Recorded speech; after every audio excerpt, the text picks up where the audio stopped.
پر غور کریں۔ آپ جس خاندان سے تعلق رکھتے ہیں اس خاندان کا تعلق یہ قریش ہیں، اور یہ قریش زمانے بھر میں معزز ترین لوگ تھے۔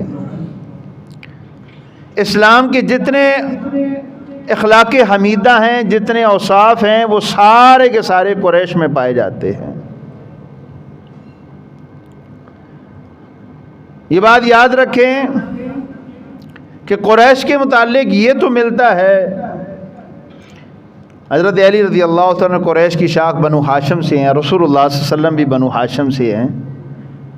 قریش اور بنو ہاشم کے متعلق یہ تو ملتا ہے کہ یہ بتوں کی پوجا کرتے تھے، شرک کرتے تھے، اگرچہ سارے نہیں تھے لیکن اکثریت یہ قریش اور بنو ہاشم شرک کرتے تھے، بتوں کی پوجا کرتے تھے، لیکن کسی قسم کی اخلاقی برائی، اخلاقی بیماری ان میں نہیں تھی۔ چوری، ڈکیتی، زنا، بدکاری بالکل قطعاً اس کے قریب یہ لوگ نہیں جاتے تھے۔ اگر یہ اسلام نے آ کر بہن اور بیٹی اور ماں کے ساتھ نکاح کو حرام قرار دیا ہے، لیکن یہ عرب، یہ قریش کے لوگ اور یہ بنو ہاشم کے لوگ یہ پہلے بھی اس کو حرام سمجھتے تھے اور اسلام نے اسی کو برقرار رکھا۔ یہ فارسیوں کا تھا، یا عرب کے جو قبائل، بدو قبائل تھے، بدوی قبائل جو تھے، ان کے اندر یہ بیماری پائی جاتی تھی۔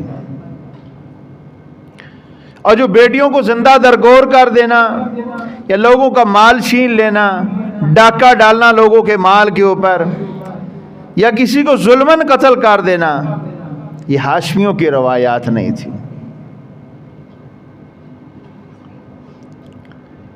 خود آپ صلی اللہ علیہ وسلم کے چچاؤں نے تو وہ حلف الفضول کا جو معاہدہ کیا تھا وہ اسی بنا پہ کیا تھا۔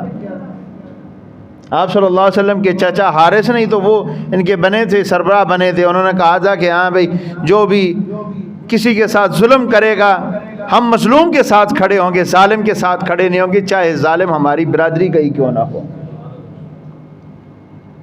تو یہ کب کی بات ہے؟ زمانہ نبوت سے پہلے کی بات ہے۔ تو اس لحاظ سے یہ جس خاندان سے حضرت علی تعلق رکھتے ہیں، یا محمد رسول اللہ صلی اللہ علیہ وسلم جس خاندان سے تعلق رکھتے ہیں، یہ خاندان اعلیٰ اخلاقی روایات کا امین ہے۔